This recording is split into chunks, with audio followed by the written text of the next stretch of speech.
అందరికీ నమస్కారం అండి. అన్న 5 నిమిషాలు అన్న మళ్ళీ మళ్ళీ మాట్లాడినవారు అన్న 1 నిమిషం.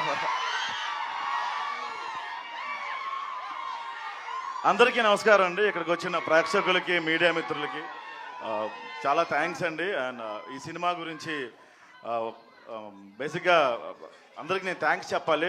సుబ్బు గారు నన్ను పిలిచి యూట్యూబ్లో చూసి నాకు అవకాశం ఇచ్చారండి. కమిటీ గుర్రాలతో పాటు ప్యారలల్గా ఈ సినిమా స్టార్ట్ అయింది. అందరూ కమిటీ గుర్రాల తర్వాత ఇచ్చారని చాలామంది అనుకున్నారు, బట్ ప్యారలల్గానే స్టార్ట్ అయిందండి ఈ సినిమా. అలాగే అల్లరి నరేష్ గారి గురించి చెప్పాలి అంటే ఆయన చాలా వైవిధ్యమైన పాత్రలు ఎప్పటికప్పుడు మనకు చేస్తూ షాక్ ఇస్తూనే ఉన్నారు.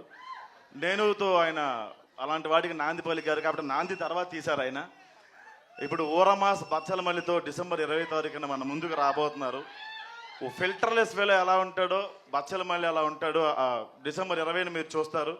అల్లరి నరేష్ గారిలో ఇంకో కోణం. థ్యాంక్ యూ సో మచ్ అన్న. చాలా నేర్చుకున్నాను నేను ఎలా ఉండాలి. నేను ఇండస్ట్రీలో ఇప్పుడిప్పుడే నడకలు నేర్చుకుంటున్నానండి. నాకన్నా ముందు గుడ్డు ఉంది, బ్యాడ్ కూడా ఉంది. నాకన్నా ముందు నా మాట వెళ్ళిపోతుంది కాబట్టి ఇప్పుడిప్పుడే నేర్చుకుంటున్నాను నడకలు నేను. So thank you so much అండి. మీడియా వాళ్ళు చాలా సపోర్ట్ చేస్తున్నారు మా అందరికీ. థ్యాంక్ యూ అన్న. Thank you so much. Thank you Raju garu and thank you Subbu గారు.